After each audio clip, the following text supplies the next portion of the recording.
Hello friends, welcome to ISS platform. आज है 17th of December and 17th of December and 16th of December दोनों दिन के करेंगे हम करंट अफेयर के एमसीक्यू। लेक्चर स्टार्ट करने से पहले जैसे कि मैं आपको बार बार बता रहा हूं कि मैंने 80 to 90% इंडियन इकोनॉमिक्स पूरी कंप्लीट कर दिया है। व्हाट आई मींस, अब देखना कैसे है, आपको मेरा चैनल खोलना है। चैनल खोलते ही प्लेलिस्ट में जाना है।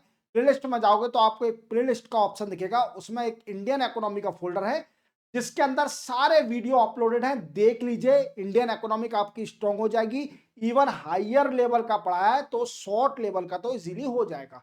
क्लियर। उसी के साथ मैंने पूरी इंडियन पॉलिटी खत्म कर दिया। 50 लेक्चर है। वहीं आपको एक और फोल्डर दिखेगा इंडियन पॉलिटी का, देख लीजिए, आपकी इंडियन पॉलिटी भी स्ट्रांग हो जाएगी। उसी के साथ आपको एक एडिटोरियल का फोल्डर दिखेगा, वो ज्यादा ही इंपॉर्टेंट है। उस सारे एडिटोरियल देख लेना तो आपकी एडिशनल नॉलेज भी एनहांस हो जाएगी और कोई भी गवर्नमेंट का एग्जाम आपका क्वालिफाई हो जाएगा। That's my guarantee. देखते हैं। देखो, ये लेक्चर सुबह 6 बजे आता है। याद रखना, सुबह 6 बजे। वीक में 3 दिन, मंडे, वेडनेसडे एंड फ्राइडे। मैंने वीक में 3 दिन कर दिया है क्योंकि लेक्चर की एफिशिएंसी एवं क्वेश्चन की स्ट्रेंथ बढ़ाने के लिए मैंने ये वीक में 3 दिन कर दिया। क्लियर, जिससे आपको भी रिलीफ मिल सके।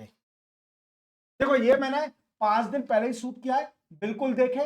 15 मिनट का वीडियो है, आपको 10-15 वीडियो नहीं देखने पड़ेंगे, सिर्फ ओनली 15 मिनट में पूरा क्लियर हो जाएगा। जब पुतिन साहब 2 दिन की विजिट पर इंडिया आए थे तो इंडिया और रशिया के बीच में कौन कौन से पैक्ट साइन हुए, इवन एग्रीमेंट कौन से साइन हुए और एमओयू कौन से साइन हुए, देख लेना, आपकी नॉलेज एक्सपांड हो जाएगी। What is India rank in Stanford Global AI Vibrancy Index 2024? देखो, ये पूछा कि बताइए इंडिया की रैंक कितनी रही है Stanford global AI vibrancy index 2024 में। देखो, अब इसमें रैंक किस बेसिस पर दी जाती है? रैंक दी जाती है on the basis, on the basis of government initiative, talent pool, AI growth, global recognition. क्या? Global recognition. क्लियर। याद रखोगे, इस बेसिस पर रैंक दी जाती है और जो भी कंट्री एआई में अच्छा करती है उसको रैंक मिलती है। अभी इंडिया की 3rd रैंक आई है। देख रहे हो कि इंडिया कितना आर्टिफिशियल इंटेलिजेंस पर कितना अच्छा काम कर रही है। और फर्स्ट पर कौन है? यूएसए, सेकंड पर है चाइना और थर्ड पर है हमारी इंडिया। एआई में बड़ा अच्छा कर रही है। इवन आपको मैं बताना चाहूंगा कि फरवरी 2026 में एआई इंपैक्ट समिट जो हमारे इंडिया में होने जा रही है, ग्लोबल एआई इंपैक्ट समिट भी हमारे इंडिया में होने जा रही है। तो ग्लोबल के लीडर आएंगे to discuss to enhance the AI artificial intelligence across the world. Clear, याद रखना। ADB, Asian Development Bank, has approved $240 million loan for which state city metro expansion?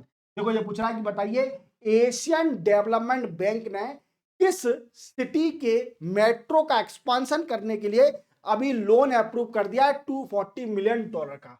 और वो अप्रूव करा है चेन्नई के लिए, तमिलनाडु स्टेट के लिए। यार, तमिलनाडु स्टेट के लिए मेट्रो का एक्सपांशन करने के लिए एडीबी लोन दे रही है $240 मिलियन का। याद रखना। वीरांगना Durgavati tiger reserve is in news is located in which state of India? ये पूछा कि बताइए वीरांगना दुर्गावती टाइगर रिजर्व अभी ये न्यूज में चल रही है और ये किस स्टेट में है। बट ये न्यूज में क्यों चल रही है? देखो, जैसे आप जानते हो कि चीता, हमारे इंडिया में चीता आए थे अफ्रीका कंट्री से। कहां से? अफ्रीका कंट्री से। और अफ्रीका कंट्री से आते ही कहां पर गए थे? पूनो नेशनल पार्क में। पर पूनो नेशनल पार्क में। क्लियर। अब क्या है, पूनो नेशनल पार्क कहां पर है? सोपुर। सोपुर कहां पर है सर जी? किसका है? सोपुर माने डिस्ट्रिक्ट है मध्य प्रदेश का। मध्य प्रदेश के सोपुर में गए थे। मध्य प्रदेश के सोपुर डिस्ट्रिक्ट में है पूनो नेशनल पार्क, यहीं पर गए थे जो चीता आए थे अफ्रीका कॉन्टिनेंट से। क्लियर। अब ये क्या है, दूसरी लोकेशन भी ढूंढ ली है जो कि वीरांगना दुर्गावती टाइगर रिजर्व में जाएंगे मॉनसून से पहले। अर्लियर मॉनसून, मॉनसून से पहले, बिफोर मॉनसून स्टार्ट होने से पहले वीरांगना दुर्गावती टाइगर रिजर्व में वी कैन से चीता को रीलोकेट किया जाएगा, मतलब वहां भी रहेंगे पर वहां पर भी लोकेट कर दिया जाएगा। और ये कहां पर है, ये भी मध्य प्रदेश में है और मध्य प्रदेश के दमोह डिस्ट्रिक्ट में है। कहां पर है, दमोह डिस्ट्रिक्ट में। और ये देखना, याद रखना, मध्य प्रदेश इसका आंसर है, याद रखना, very very important.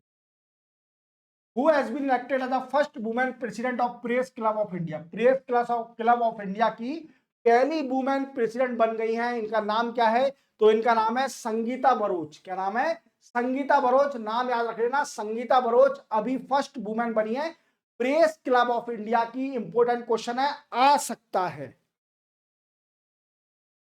Which country won WSF squash world cup 2025 for first time? देखो ये पूछा कि बताइए कौन सी country WSF squash world cup 2025 पहली बार जीती है।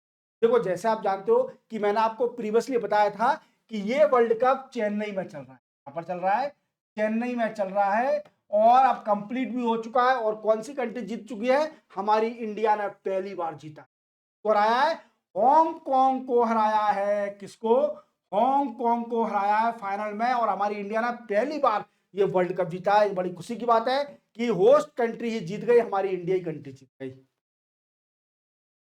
What is India rank in Asia power index? ये पूछा कि बताइए एशिया पावर इंडेक्स में इंडिया की रैंक कितनी रही है। और ये कौन सा, जो कि Australia based Lowry institute publish करता है। कौन, लाउरी इंस्टीट्यूट पब्लिश करता है, ऑस्ट्रेलिया का है। और ये किस बेसिस पर, देखो इसमें देखा जाता है economic capability, economic capability, defence capability, defence भी देखा जाएगा, even diplomatic ties. Diplomatic ties क्या है, दूसरी कंट्रियों के साथ। ये कौन सी पावरफुल कंट्री है, तो हमारी कंट्री की रैंक रही है थर्ड। अब अगर देखा जाए तो फर्स्ट पर यूएसए सुपर पावर, क्या दिया यूएसए को power, super power, super power, clear. China, China को भी टैग दिया सुपर पावर का, इसका सुपर पावर। अब हमारी कंट्री को क्या दिया, तो देखो सुपर पावर का टैग तो नहीं मिलेगा हमारी कंट्री को, बट हमारी कंट्री यूनिक है, इसको जो टैग मिला है वो किसी को नहीं मिला है, वो है मेजर पावर। क्या, इंडिया क्या है, मेजर पावर है, याद रखना, very very important. Which country passport has emerged as world strongest passport in 2025 as per passport index by Artan Capital? Artan Capital के हिसाब से कौन सी कंट्री का पासपोर्ट 2025 में सबसे स्ट्रॉन्गेस्ट है, तो वो रहा है यूएई का पासपोर्ट रहा है, याद रखना, यूएई कंट्री का। और सेकंड नंबर पर है सिंगापुर एंड स्पेन, दोनों कंट्री। और हमारी कंट्री का पासपोर्ट कितनी रैंक पर है, तो हमारी इंडिया का पासपोर्ट है 67th रैंक पर, तो पीछे हम बहुत, क्लियर। तो याद रखना, वेरी वेरी इंपोर्टेंट। आर्टन कैपिटल के हिसाब से हमारी इंडिया की रैंक है 67 और नंबर 1 पर कौन रहा है, वी कैन से यूएई का passport. National highway authority of India has introduce India first wild life safe highway on NH45 located in which state of India? ये पूछा कि बताइए कि अभी NHAI ने अभी इंडिया का पहला wild life safe highway open किया है ऑन NH45, जो कि किस स्टेट में लोकेटेड है। तो देखो ये क्या होता है, सबसे पहले वाइल्ड लाइफ सेफ हाईवे, देखो जैसे आप जानते हो कि कई सारे ह्यूमन व्हीकल का कोलिजन हो जाता है, we can say human animal, animal और व्हीकल का, सॉरी ह्यूमन वो भी होता है, बट एनिमल और व्हीकल का कोलिजन बहुत होता है जिससे एनिमल की डेथ हो जाती है। अब इसको बचाने के लिए क्या कर रहे हैं कि हाईवे पर जो NH45 पर हुआ है, ये इंडिया का पहला है जो मध्य प्रदेश पर हुआ है। और ये हाईवे भोपाल से जबलपुर तक का है। क्या है, भोपाल टू जबलपुर के बीच में, क्लियर, याद रखना। जैसे आप जानते हो नोरा देही वाइल्ड लाइफ सेंचुरी, नोरा देही वाइल्ड लाइफ सेंचुरी कहां पर है, सागर जिले में, क्लियर। और मध्य प्रदेश की सबसे बड़ी वाइल्ड लाइफ सेंचुरी है नोरा देही वाइल्ड लाइफ सेंचुरी, क्लियर। और इसी के साथ अब इसी वाइल्ड लाइफ सेंचुरी को देखते हुए ये हुआ है पहली बार। और रेड मार्क कर दिए हैं यहाँ पर, रोड पर रेड मार्क कर दिया है। Even wild life crossing, crossing कैसे, नीचे से क्रॉस करना, इवन कंजर्वेशन इंफ्रास्ट्रक्चर डेवलपमेंट। तो रेड मार्क से क्या होगा कि व्हीकल को पता चल जाएगा कि हाँ यहाँ पर एनिमल का कॉन्फ्लिक्ट ज्यादा होता है, इवन वो स्पीड भी धीमी कर लेंगे जिससे उनका human we can say animal जो डेथ ना हो, यही कारण है। क्लियर? तो Madhya Pradesh. Which country become first country to get UNESCO recognition for its natural cuisine? देखो ये पूछा कि बताइए अभी किस कंट्री को पहली कंट्री बनी है जो कि यूनेस्को ने रिकॉग्नाइज किया है फॉर नेशनल क्यूजन। देखो इटली का खाना हर आदमी कहता है कि मुझे इटालियन फूड खाना है। क्लियर? तो इसको अब मिल गया है, टैग भी मिल गया, यूनेस्को ने इसको रिकॉग्नाइज भी कर लिया है एज अ नेशनल क्यूजन, और ये पहली कंट्री बनी है इटली। क्लियर? मलोनी मैम खड़ी है, बड़ी खुश हो रही है कि देखो हम खाना, हमारे देश का खाना देखो यूनेस्को भी रिकॉग्नाइज कर रही है। Who has been appointed as chairman cum managing director of Coal India? Coal India के नए मैनेजिंग डायरेक्टर और चेयरमैन बन गए हैं, इनका नाम है बी साईराम। देखो ये जो फैक्चुअल है मैं डिटेल में नहीं बताऊंगा, बी साईराम बने हैं। Who has been appointed as NCAER director general? ये पूछा कि बताइए नेशनल काउंसिल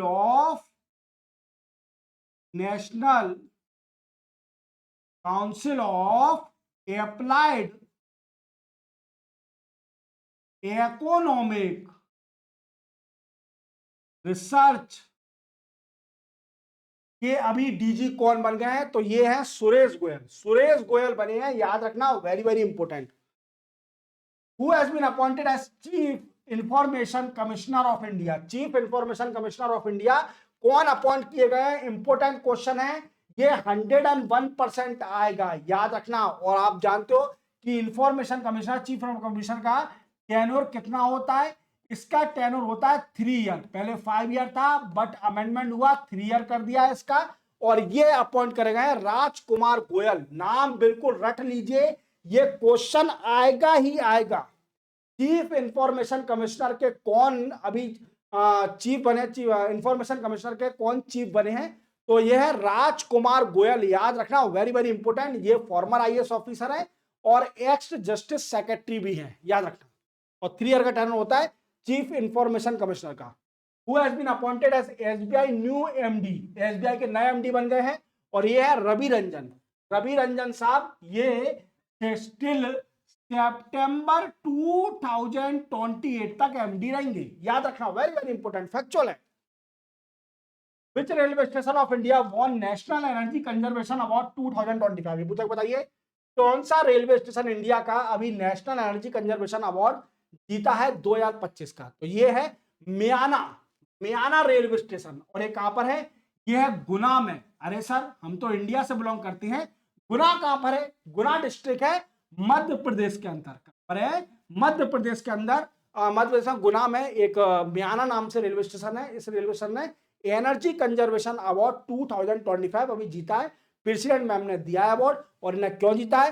क्योंकि इन्होंने 9687 यूनिट की बचत करी है, इवन कंजर्व करी है बाई एलईडी बल्ब लगाकर। क्लियर? एलईडी बल्ब और बीएलडीसी फैन का यूज करा है। Even smart lighting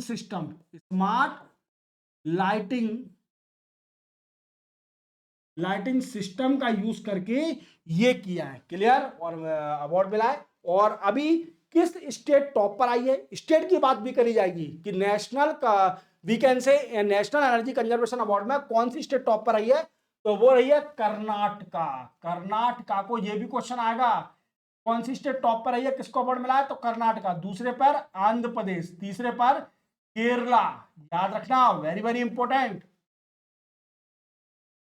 which day observe था? विजय दिवस। विजय दिवस किस दिन ऑब्जर्व किया था? तो वो 16 दिसंबर को ऑब्जर्व किया था। 1971 का वार तो आपको स्टार्ट वीकेंड से याद होगा, जब हमने पाकिस्तान को धूल चटा दी थी और बांग्लादेश को अलग देश बनवा दिया था। क्लियर? हालांकि बांग्लादेश एहसान भूल गई, और जो एहसान फरामोश है, हमने तो कईयों की मदद करी है, और जो एहसान फरामोश हो जाते हैं वो कभी भी सक्सेस नहीं हो पाते। क्लियर? तो हमेशा याद रखें, जो आपके लिए थोड़ा भी करता है उसका हमेशा एहसान माने। क्लियर? यही सफलता का नियम है। क्लियर? मैं आपको सच बता रहा हूं। और वो हमेशा जो एहसान भूल जाता है वो हमेशा अपनी जिंदगी में परेशान रहता है। क्लियर? देखना क्लियर। तो ये है विजय दिवस, 16 दिसंबर को विजय दिवस हर साल ऑब्जर्व किया जाता है, और 1971 को जीत की खुशी में हमने विजय हासिल करी थी। Bridge summit held in which country, देखो ब्रिज समिट किस कंट्री में होती हुई है, और ये यूएई अबू धाबी में, पर UAE Abu Dhabi, Abu Dhabi UAE बोलेंगे अपन, यूएई कंट्री का नाम है और अबू धाबी कैपिटल है इसकी, और ब्रिज समिट चल रही है 2025 की। और इसमें होता क्या है, तो एग्जीबिशन है, exhibition for all media and entertainment, या सारी मीडिया और एंटरटेनमेंट का एग्जीबिशन होता है, याद रखना, ब्रिज समिट में। Ponduru khadi got GI tag belong to which state of India, देखो अभी पोंडुरु खादी को जीआई टैग मिल गया है, जोग्राफिकल इंडिकेशन, या जोग्राफिकल इंडिकेशन, क्लियर। और ये किस स्टेट से बिलोंग करती है, तो ये क्या है, हैंड वोवन फैब्रिक है, क्या, हैंड वोवन फैब्रिक, हाथ से बनाया हुआ फैब्रिक, किससे बनता है, made from short staple paste resistance cotton, paste resistance cotton vegan से, आप जानते हो कि कॉटन पे कीड़े कांटे लग जाते हैं, उनको रोकने का भी ऐसे ही होता है, कॉटन से बनता है, क्लियर। और इसको, ये सिर्फ ओनली आंध्र प्रदेश की है, आंध्र प्रदेश का, क्या आंध्र प्रदेश का, उसको जीआई टैग मिल गया है, क्योंकि इसकी पहचान यहीं से है, याद रखना, clear, very very important, GI tag मिल गया है। तो कभी भी आंध्र प्रदेश जाओ तो ये फैब्रिक जरूर लेके आना, हैंड वोवन खुद हाथ से बनाया जाता है, जिसका नाम है पोंडुरु खादी, क्लियर। तो इसकी पहचान आंध्र प्रदेश से ही है। तो इसी के साथ मैंने आपको दोनों दिन के करंट अफेयर के एमसीक्यू कंप्लीट करा दिए। अब मैं आपको सुबह 10 बजे मिलूंगा। मैं फिर से बताना चाहूंगा कि पहले एमसीक्यू का वीडियो रेगुलर सुबह 6 बजे आता था, बट थोड़ी एफिशिएंसी और एनहांस करने के लिए, इवन क्वेश्चन की स्ट्रेंथ को और एनहांस करने के लिए, लेक्चर थोड़ा और बड़ा करने के लिए मैंने वीक में 3 दिन कर दिया है, मंडे, वेडनेसडे और फ्राइडे, याद रखना, क्लियर। आज वेडनेसडे, अब फ्राइडे को आएगा, और रेगुलर चल ही रहे हैं आपके current affair from Hindu Indian express और पीआईबी से। जो भी इंपॉर्टेंट न्यूज है उनको डिटेल में पढ़ाता हूं, 10 बजे लाइव आता हूं, लाइव पढ़ाता हूं, याद रखना। कोई भी डाउट हो आप पूछ सकते हो, बेफिक्र होके, क्लियर। मिलते हैं हम इस लेक्चर के लिए फ्राइडे को, और जो न्यूज़पेपर एनालिसिस है उसके लिए मैं आपको मॉर्निंग में 10 बजे अभी आ रहा हूं, आज ही आ रहा हूं, क्लियर। तो बेफिक्र रहे, तब तक के लिए जय हिंद।